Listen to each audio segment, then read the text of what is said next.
Nos amis sont toujours avec nous pour la suite de votre émission Regard croisé. On est à Bamako, au Mali, où la France a invoqué les relations entre le pouvoir malien et l'organisation paramilitaire russe Wagner pour suspendre son aide publique au développement. L'Hexagone a versé 473 millions d'euros au Mali entre 2013 et 2017.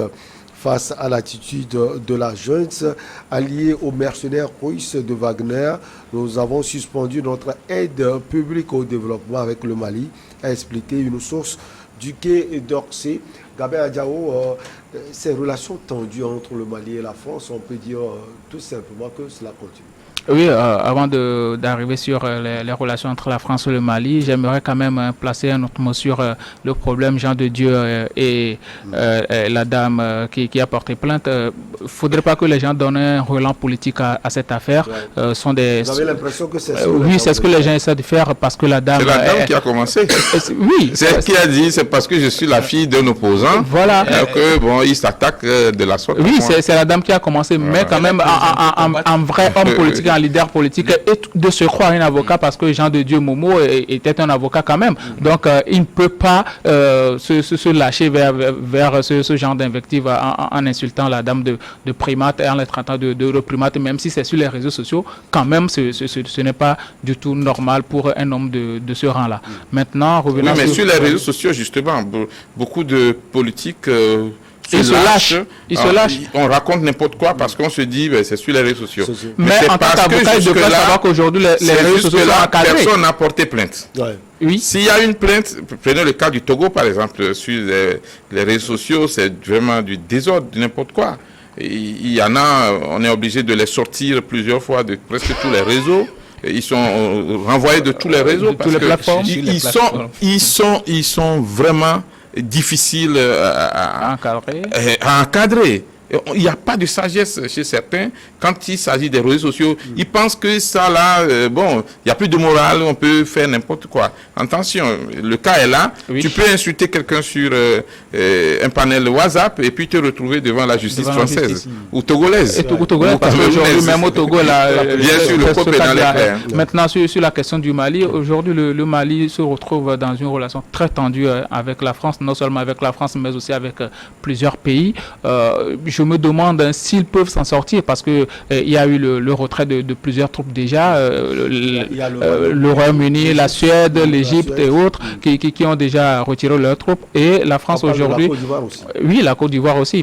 Ça c'est tout à fait normal quand on connaît l'affaire qui est aujourd'hui entre le Mali et la Côte d'Ivoire. Je pense que c'est tout à fait normal si la Côte d'Ivoire, pour se préserver, retire ses troupes du Mali. Mais on le dit toujours, aucun pays ne peut vivre en autarcie et tout pays a toujours besoin d'aide de ses partenaires. Je ne sais pas si c'est la diplomatie malienne qui est en train de faillir, qui est en train de battre de l'aile, mais à un certain moment, il va falloir qu'on se revoie. C'est un gros coup dur pour le Mali aujourd'hui. Si la France décide de couper ses aides au développement, parce que les aides au développement, c'est pas de l'argent qui est injecté comme ça. Ce sont des ONG sur le terrain par lesquelles la France donne de l'argent pour pouvoir aider les populations dans les zones les plus reculées en faisant des points d'eau, les latrines, même en construisant des écoles. Et on sait très bien que si les écoles n'existent pas dans un pays, on sait à quoi s'en tenir, on sait ce qui peut advenir dans un pays instable comme le Mali. Je pense que même si les ONG ont formulé une demande au Quai d'Orsay de revoir sa position, je pense que la France a quand même décidé, au vu de tout ce qu'ils ont eu déjà à subir au Mali, ils le prennent comme un affront qu'il faut forcément laver. Donc aujourd'hui, la France, ma foi, ne reviendra plus jamais sur sa position, à moins que les choses changent à la tête de l'État malien. Mais il va falloir que Assimi Goïta et ses collaborateurs essaient quand même de revoir leur manière de faire envers les pays partenaires pour qu'on puisse les aider quand même à endiguer le mal, parce qu'aujourd'hui, on ne peut pas dire que le Mali a encore un territoire sous sa main, c'est juste la capitale. Il y a des attaquent à tout moment, jusqu'au centre, et les rebelles progressent à tout moment. Sincèrement, il va falloir que Assimi Goïta et le gouvernement malien revoient carrément leur manière de faire pour qu'ils acceptent de coopérer avec les autres et redéfinir quand même les cahiers de charges. Alors, cette relation à couteau tiré avec Paris continue toujours. Dominique Lacmon, couper l'aide au développement. On sait que la France est très présente dans plusieurs pays francophones d'Afrique, surtout le Mali.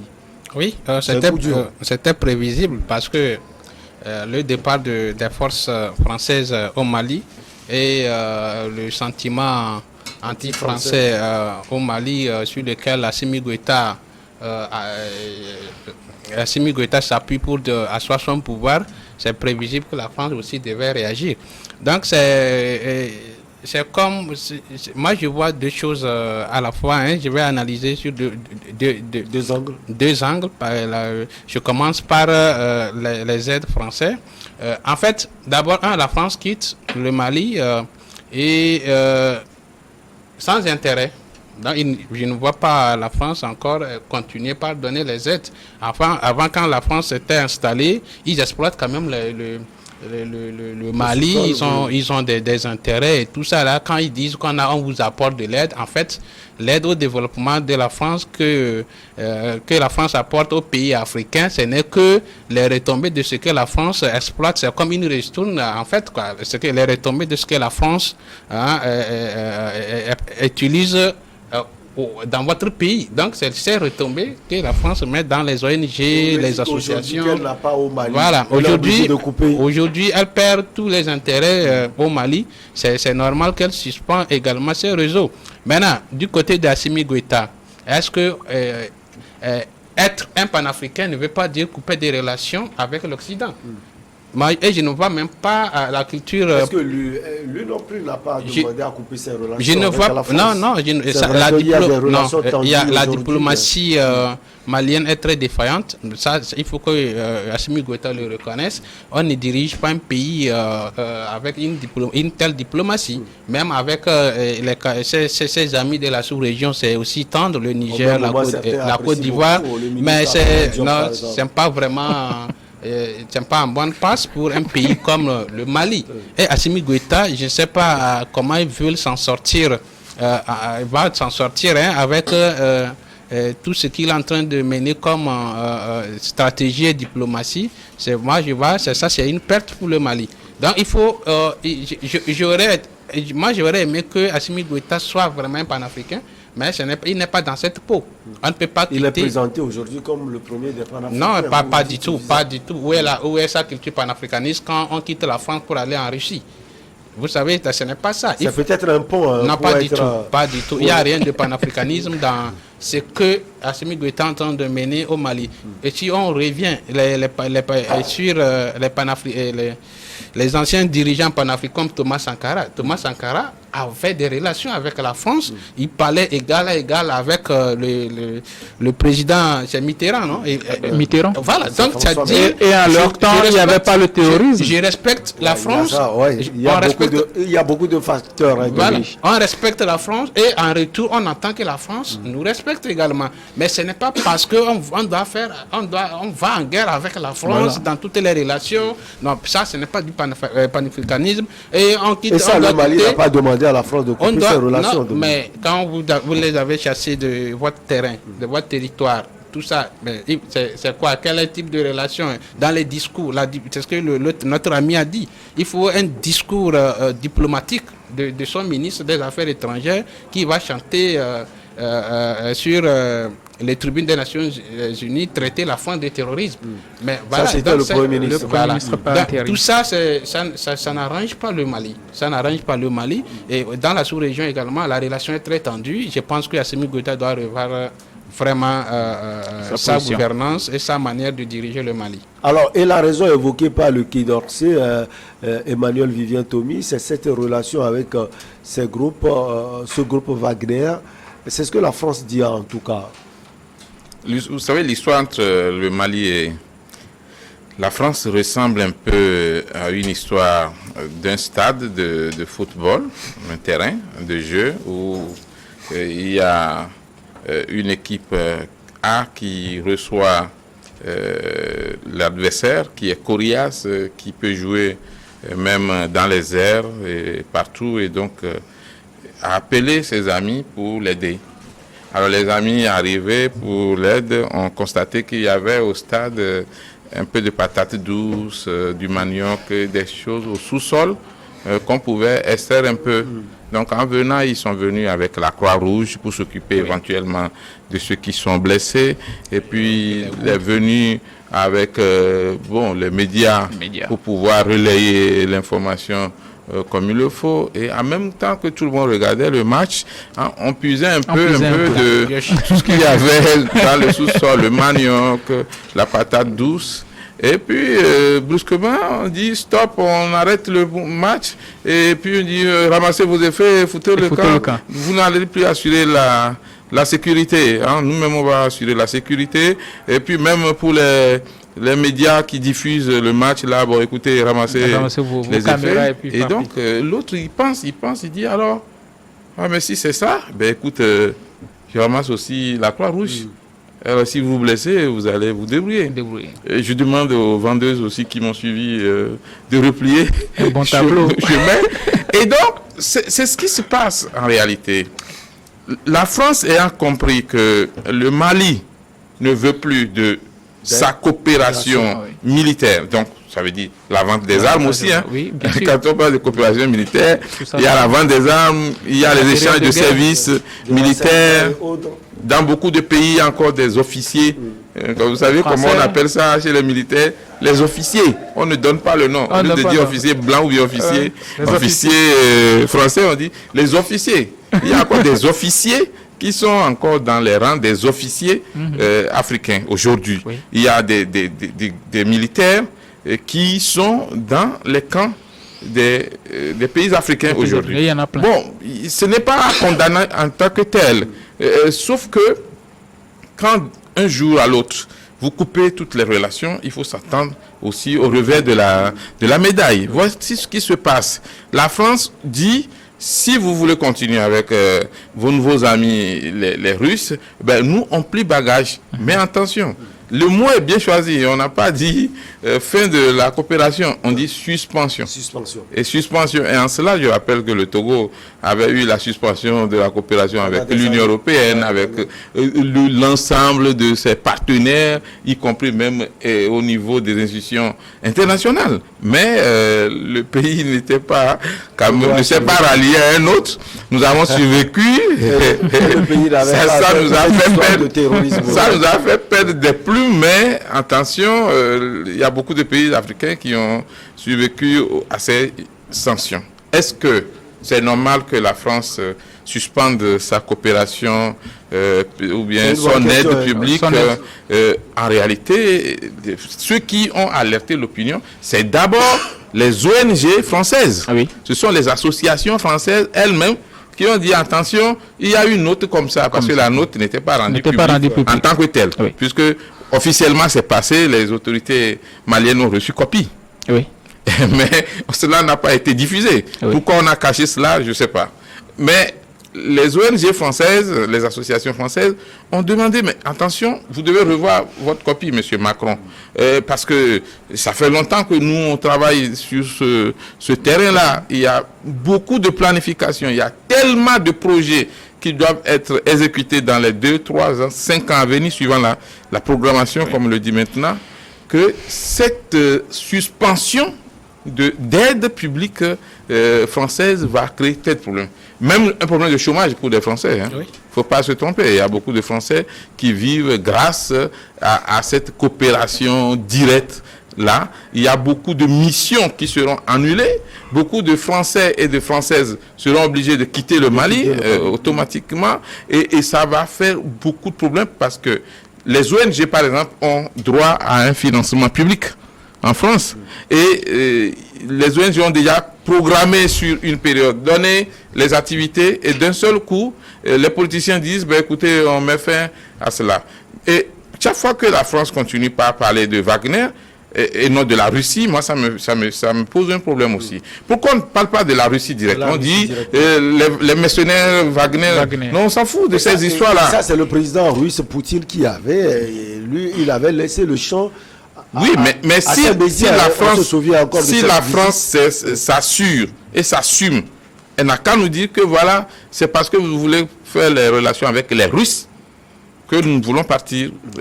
Mais me dit chaque fois avec les mercenaires russes, Wagner. Est-ce que ce n'est pas la Russie de montrer à suffisance aujourd'hui que ce n'est pas Wagner, mais la Russie, le patron de Wagner même, c'est qui? C'est un allié de Poutine. Un allié de Poutine. Et donc, ce n'est pas la première fois que ça a commencé. Les Bob Denard, tout ça là, on sait comment ça a commencé. Les premiers mercenaires qui sont venus pour tuer les présidents africains, pour faire des coups bas, et pour assassiner, empoisonner même certains hommes politiques en Afrique, c'est la France qui avait commencé. Il ne faut pas qu'on se trompe. Les dossiers sont là, les affaires sont là. En commençant par Sylvanus Olympio, qui a été tué par un Français, et non par un Togolais directement. Même s'il y a des Togolais dans le coup, mais qui a tiré sur un président d'un pays africain? C'est un Français. Et donc aujourd'hui, il ne faut pas qu'on se cache la vérité. La France n'a qu'à s'assumer et assurer. Il y a eu les gouvernements successifs qui ont fait des torts à certains pays africains. C'est ça qui aujourd'hui choque la jeunesse. Mais en même temps aussi, revenons chez nous pour dire aux pays africains et aux dirigeants qu'il ne faut pas se foutre de la gueule de la population. Vous n'arrivez pas à contenir tout le territoire national et vous allez priver encore la population de l'aide directe qui lui venait. Mais là, c'est un problème. On risque d'assister encore à des soulèvements. Parce que quand le citoyen a faim, il ne peut plus, il a du mal à se contrôler. Si vous n'avez pas mangé pendant 3 jours, vous ne pouvez pas rire comme ça. On ne peut pas jamais. On a aussi l'impression que finalement, on met tout en place contre le Mali. Alors Gabé Adjao, récemment, c'est le retrait du Royaume-Uni de l'amunissement. Il y a également des tonnes de choses. La Côte d'Ivoire est en train de prendre une décision. Ça, c'est plus sécuritaire. Mais cette décision de la France, peut-être qu'elle sera suivie aussi par d'autres décisions également au niveau du développement. Est-ce que ce n'est pas un coup monté finalement contre le Mali? Ouais, moi je le dis tout de go, parce que c'est ce que j'ai constaté depuis le retrait de ces troupes-là. Je me suis dit, il y a un coup qui a été préparé contre le Mali pour pouvoir l'isoler. Le Mali aujourd'hui est dans un isolement presque total, si on peut le dire. Certes, il y a des troupes encore sur le terrain pour pouvoir aider le Mali à pouvoir endiguer ce terrorisme-là, mais quand même... Le Togo est toujours Mali. Le Togo est toujours là. Beaucoup de pays africains sont encore là. Mais la Côte d'Ivoire va partir bientôt. La Côte d'Ivoire va partir bientôt, ce qui veut dire que quand même il y a une désolidarisation de la lutte qui est en train de mêler l'État malien et nos pays africains, quoi qu'on dise, doivent comprendre que cette lutte-là s'engage eux aussi, parce que si les terroristes finissent par prendre le Mali, ils vont pouvoir s'étendre dans toutes les zones d'Afrique de l'Ouest, et pourquoi pas de toute l'Afrique. Et quand on voit aujourd'hui, c'est toute l'Afrique de l'Ouest qui est attaquée par ces terroristes-là. Donc, il ne peut pas se dissocier de la lutte qui est en train de mener le Mali. Le Mali, moi je vais dire, je comprends ce que le doyen a dit, mais à un certain moment, il va falloir que les Maliens comprennent que pour le moment, on n'a pas la force. On n'a pas cette force-là de pouvoir lutter contre les terroristes. On voit la force suffisante. Parce voilà. Il y a quand même il y a une certaine proportion. Ils n'ont pas la force suffisante et il faut savoir faire. Quand on n'est pas fort, il faut savoir parler. Quand on n'est pas fort, il faut savoir séduire. Et c'est ce qui manque aux Maliens aujourd'hui. Ils sont venus avec un ton condescendant, arrogant envers leurs partenaires. Et le Mali, on ne peut pas dire que le Mali et la France, quoi qu'on dise, il y a un lien qui est là, qui est éternel. La langue est là. C'est la langue française qui est la langue officielle du Mali. Donc, quoi qu'on dise, cette langue-là est là. Maintenant, il faut quand même rediscuter des cahiers de charges, ce que doit faire la France au Mali ou pas, parce que des partenariats. On a toujours dit, Gabin, que nous voulons revoir les thèmes. On a l'impression que c'est la France qui refuse tout. La France aussi, bon, ils ne veulent pas perdre leurs privilèges. c'est compréhensible parce que la France tire beaucoup de choses du Mali en 3 ans. Et ce qu'ils ont tiré du Mali, ça équivaut pratiquement à 702 millions d'euros. Donc la France aujourd'hui pour ce qui est officiel. Pour ce qui est officiel.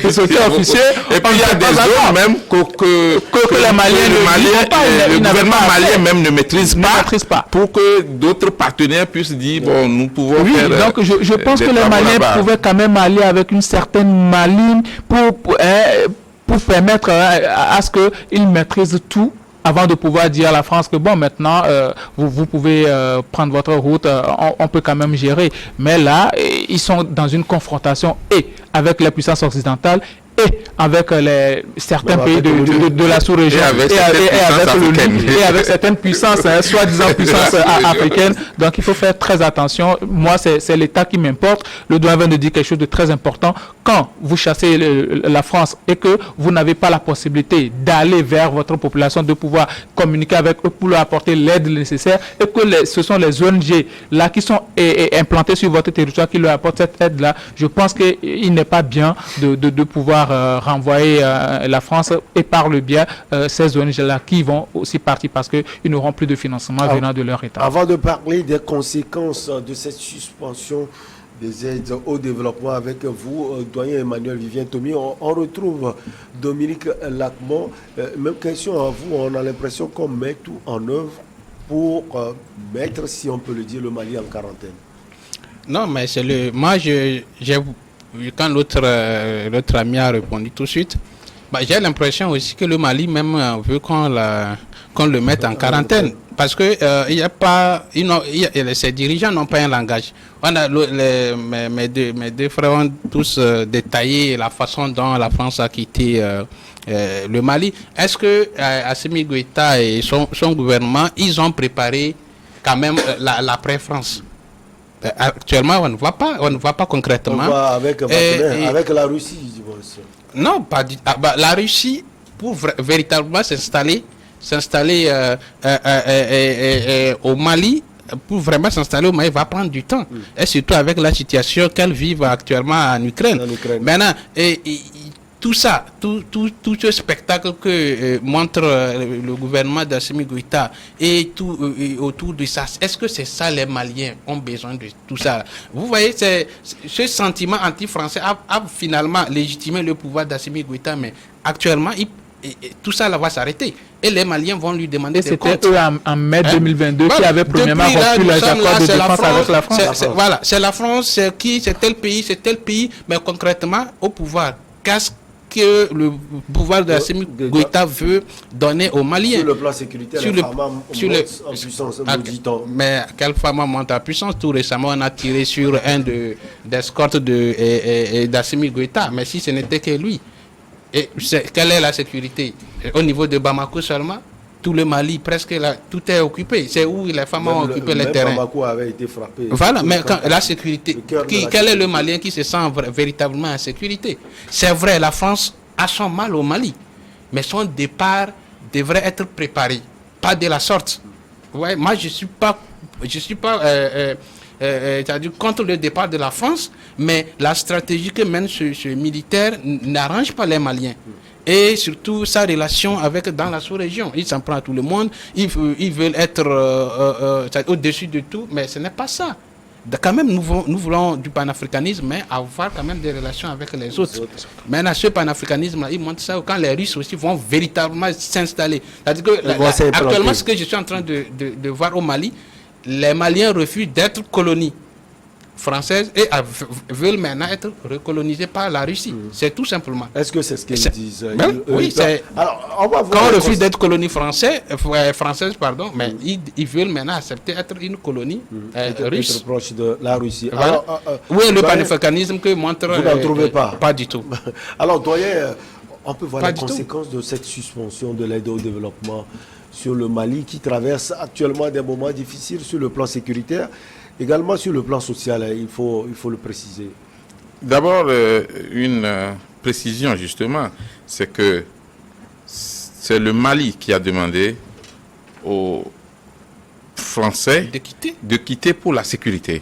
C'est-à-dire qu'on a dit nous voulons rompre la coopération militaire. ou sécuritaire, si vous voulez. Oui. OK, la France n'a pas refusé. Maintenant, la France a entendu quelques semaines, la France dit, OK, nous allons suspendre aussi l'aide publique au développement. C'est-à-dire que ce n'est pas le Mali qui a demandé aux Français de ramasser les effets et de partir pour ce qui concerne la coopération sociale, économique ou directe avec la base, mais ou l'aide au développement si on veut. Mais c'est la France qui dit, bon, okay, comme vous voulez que côté sécuritaire, on ne soit plus ensemble. Donc ce départ est accompagné. Oui, oui, voilà. Mais c'est ce que j'ai dit. Maintenant, l'aide au développement de la France n'est que des ristournes aux pays africains. Ouais, on peut le dire comme ça, mais la France mais en réalité, beaucoup de pays ont participé à l'esclavage, à la colonisation et à d'autres phénomènes. Mais quelle est la compensation aujourd'hui pour l'Afrique? Ça, c'est un autre débat carrément. Ce sont des aujourd'hui pour se donner bonne conscience. Le mot qui me plaît, c'est que la France parle de suspension. Oui. Ça veut dire qu'à n'importe quel moment, si la diplomatie malienne est agissante, elle est forte, elle peut toujours renégocier. Ensuite, on peut se faire la guerre, côté sécuritaire, mais côté humanitaire et social, on peut continuer. En réalité. Oui. Maintenant, les répercussions, c'est que c'est la population à la base qui va souffrir. Malheureusement. Et ça, le gouvernement malien... C'est un moyen de pousser cette population contre justement le gouvernement malien. Mais c'est à cette question que je voulais répondre justement. Qui complote contre le Mali? Moi, je me dis, les Maliens eux-mêmes doivent se poser cette question. C'est vrai que toutes les nations ont des calculs. Les puissances ont des intérêts. Maintenant, quand vous savez que les gens ne vous aiment plus, vous devez aussi savoir vous comporter. On ne peut pas être en guerre avec tout le monde. Oui. On ne peut pas être en guerre avec les puissances occidentales et être en guerre aussi avec ses propres frères des peuples africains. C'est ce qui est inquiétant en fait. Et prenez l'histoire des 49 soldats ivoiriens. En diplomatie, il y a beaucoup de choses qui se passent. Oui. Mais ce n'est pas tout qu'on dit publiquement. Oui. Et quand vous avez un problème entre deux pays, la Côte d'Ivoire est une petite puissance, le Mali aussi est une petite puissance, le Togo aussi est une petite puissance. Les mots sont bien mesurés. Si vous avez un problème, la CEDEAO, l'Union africaine et les autres organisations sur le plan national disent, nous demandons au Togo gentiment de négocier pour que vous retrouviez un terrain d'entente. Le Togo fait la médiation, la négociation, tout ce qu'on veut, la facilitation.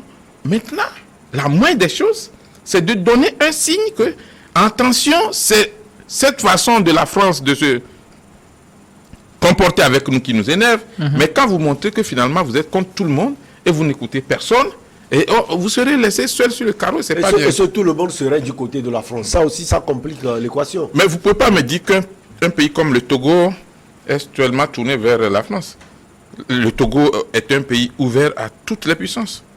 Et la discussion, Robert Doucet, le ministre des Affaires étrangères, était clair la dernière fois aux Nations Unies. Nous voulons parler d'égal à égal. C'est tout. Avec les puissances. Le Togo a accueilli tout récemment la visite du président turc. Oui. Nous avons de très bonnes relations avec la Chine. Nous avons de bonnes relations avec la Russie depuis des temps d'ailleurs. Nous avons gardé toujours les bonnes relations avec la France, la Belgique, l'Allemagne, l'Angleterre. Oui. Le président du Togo vient d'être reçu par le roi Charles. Ça fait quelques semaines de cela. Et donc, c'est cette diplomatie-là qu'il faut cultiver maintenant en Afrique. On doit faire une diplomatie ouverte. Les discours de panafricanistes convaincus et extrémistes, là, laissez ça aux jeunes. Voilà. On peut laisser ça aux jeunes sur les réseaux sociaux, sur les médias. Les jeunes vont dire, bon voilà, la France dehors. Mais un ministre des Affaires étrangères doit tenir un autre discours. Oui. Diplomatique. Si vous organisez des colloques pour parler de panafricanisme, vous pouvez créer... panafricanisme, mais moi je veux dire, l'autre chose c'est que, c'est quoi l'idée panafricaniste? Il faut que les gens comprennent. Le panafricanisme c'est quoi? Ce n'est pas de chasser la France et aller prendre la Russie. Voilà, pas même la France. Pas même la France. Les puissances, c'est de ne pas entrer en conflit avec les autres, c'est de vivre avec les autres sans pour autant se faire lésiner. Ce conflit n'est pas seulement propre à l'Afrique. Vous prenez même l'Asie. Même en Iran. Prenez un pays comme la Chine et le Japon. La Chine a toujours contesté la suprématie du Japon. Et on a tout fait. Il y a beaucoup, si vous prenez même les films, plusieurs films, c'est dénoncer la pratique japonaise, la pratique nippone, c'est ça, non? La pratique du Japon sur la Chine. Mais aujourd'hui, la Chine est une puissance. Parce que la Chine, à un moment, a commencé par travailler. On a laissé les discours. En 2011, un haut ministre chinois nous a dit: vous savez pourquoi nous n'aimons pas mettre trop la bouche dans vos histoires de terroristes? Nous aimerions mettre un accent plutôt sur l'économie et le développement. Allez, on va marquer la pause pour le journal. On vous retrouve, chers invités, pour la suite.